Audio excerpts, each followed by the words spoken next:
It's either PTSD or anxiety or something that's waking me up in the night and making me go like,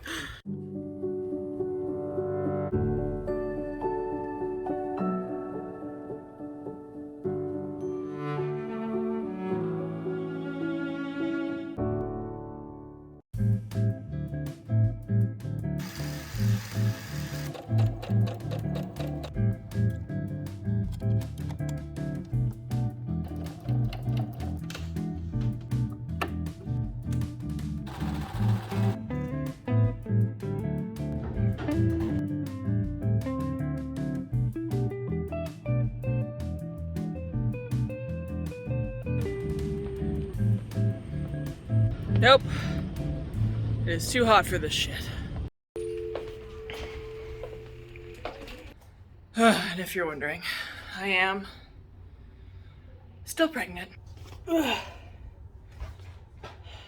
We are 34 weeks and 2 days today.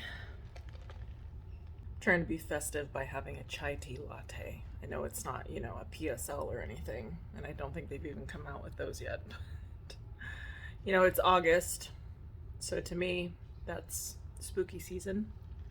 And you know what? I don't want to hear it from the summer fanatics. Don't try to autumn my August. I'm gonna autumn the fuck out of it. Is it ever really autumn in Southern California? Are there ever really seasons here? But listen, just because the weather doesn't feel very festive doesn't mean I can't get festive. I've been obsessed with this fabric for 2 years. I've been trying to get it for 2 years. And Joann's just came out with it again. And I snagged some and had Kameron go pick it up for me. Because this is going to be little man's Halloween sleep sack. Because he has to be festive. Speaking of sewing, I finished 15 sleep sacks in the time that I've been here. Feel very accomplished. I can get those up on the Etsy when I get home eventually and open up my shop, which is going to feel nice just to get back to my creative stuff. While of course having baby. I'm kind of interested if I have him in the bassinet next to my sewing desk, like if he's gonna sleep through that, because I do a lot of sewing while pregnant, so I'm kind of wondering if it's gonna be a familiar sound to him or not. All the small blankets are finished. I have a few full-term blankets to do today, and then Kameron is working at the West Hollywood corporate office today, so he's gonna be visiting me today. He's bringing my condolence tags so I can attach them to all the blankets, and then hopefully we can get that donation over to Labor and Delivery today. That'd be really nice, because it's just kind of piling up in here. So 34 weeks, updates. Not a whole lot of anything's changed. They did check my amniotic fluid index today, and it was 15 centimeters, which is a fair bit lower than when I first came in. And then I think at the highest, when I first came in after the rupture, it was 22, which is obviously very high for just having ruptured.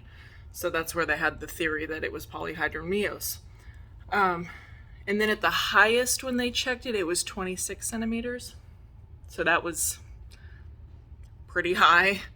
And then it decreased to 20, and then to 16, and then today it was 15 centimeters.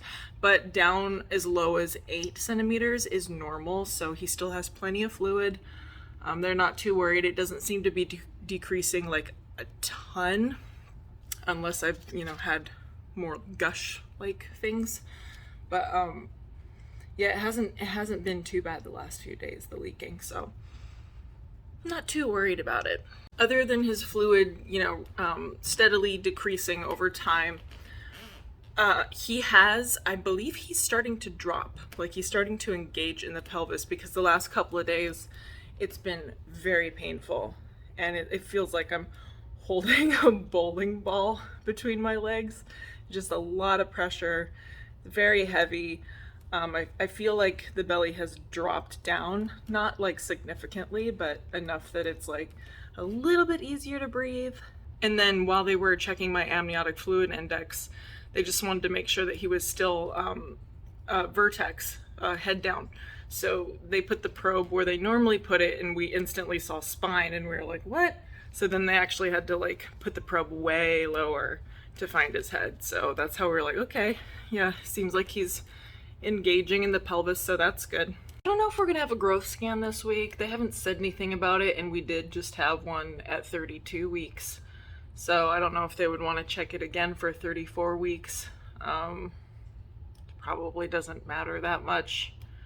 He looks huge though when we do the fluid measurements and everything. You can't see his whole body anymore. So he's definitely taking up a lot more space. As far as like a mental health update goes, it has not been the greatest this week. I pretty much can't sleep through the night. Like I can't, I don't know what it was, like before we picked my induction date, I could sleep just fine. And it's like, we picked the date, so it's like, oh, we're in the home stretch, you know, we're gonna see baby soon. And it's like, my mind replays the fact that I used to say that about Kaia, that, oh, we're gonna see Kaia in a few weeks. And then she passed away while I was sleeping.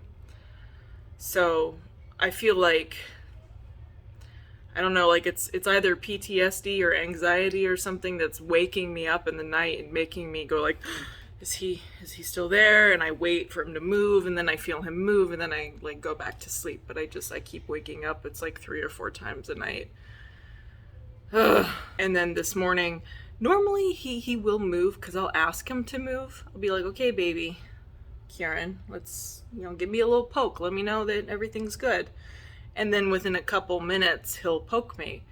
But this morning at like 6:15, I really had to get up and go to the bathroom, but I really didn't want to get up and miss a movement. So I was like, okay, like give me a little poke. And it was 20 minutes that I didn't feel anything. And so I just got pretty anxious, got up, went to the restroom, and called the nurse in and asked her for some juice because I just wanted to see if maybe that would get him moving. And she came in with juice, and she's like, you never asked for this. Like, is everything okay? And she could see that I was just kind of like, and she's like, do you want to put baby on the monitor? We can do that. So we put him on, and I cried because I just wasn't feeling him, but then I was hearing him. And yeah, it's just, pregnancy after loss is a beast, man. I wouldn't wish that on anybody. You get your innocence stripped from you, like the innocent, sweet, blissful, yeah, just your innocence gets taken from you, and it's really hard to enjoy the whole process when you're just at every turn hoping that they're going to be okay, you know what I mean? So I was on the monitor for a good 15 minutes. He had some fabulous accelerations, looked great. So they took me off, and then I started my day and felt a lot better. And the charge nurse said, listen, if you have any anxiety, you just don't know what's going on, you're not sure, like, don't sit here and suffer in silence. Just, we're here all night. It can be 4 a.m., 3 a.m., call us in, we'll put them on, and we don't want you to sit here and suffer. So that was really nice, and I might consider doing that, or maybe even continuous monitoring throughout the night, just because I think hearing his heart tones would probably help me sleep. Kameron actually bought the owlet that measures the oxygen level in the blood and the heart rate. It's like a little sock thing. And I know there's like, not the greatest reviews, and some people say it causes more anxiety than necessary, but because of like false alarms or whatever.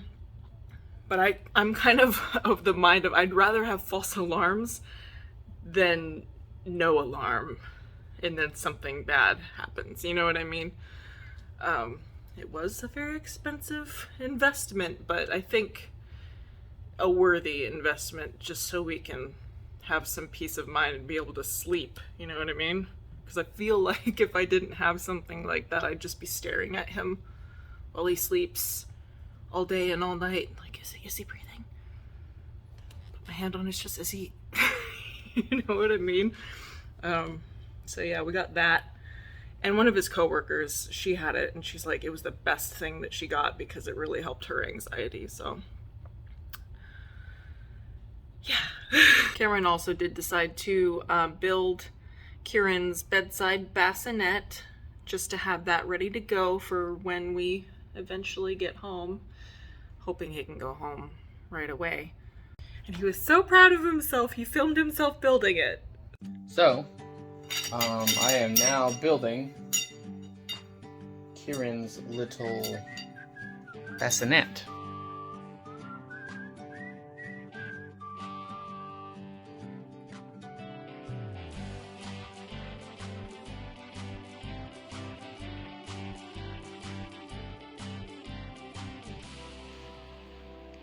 Pretty cute.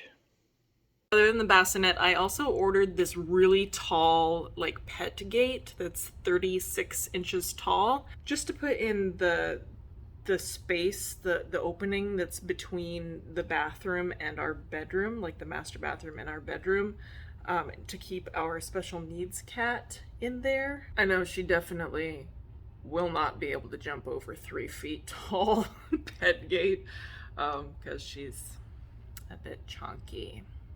But, you know, not that I think that she would do anything to Kieran in the middle of the night, but her lack of grace when she sometimes walks on us in the middle of the night just makes me nervous enough that I want to put her things like in the bathroom area and just keep her in that area while we're sleeping at night. Anyway, my lunch has arrived, so I'm gonna eat that and then I'll pick up vlogging when Kameron gets here. Okay, here's the condolence tags. There's the front and then the back. Oh, baby's moving while I'm talking. And I'm just gonna attach them with this this twine right here. What do you think? That was cute. This is how I'm gonna attach them to the blankets, and then they'll just go in this little basket. Thanks for cutting my strings for me. You're welcome. I have no more sewing projects to work on.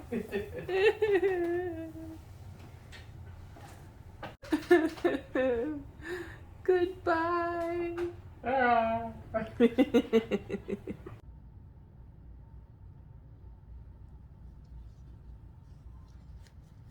Honestly, feels really, really weird that I'm not gonna have any projects to work on for the rest of the time that I'm here.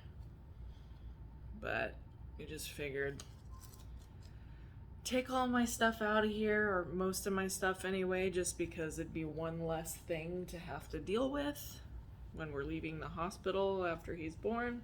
Anyway, I'm gonna finish putting the tags on these blankets, and Kameron's gonna come back with the cart and then say goodbye to me because it is past 9 o'clock and I have to get on my NST and go to bed. So I will see you in the next one.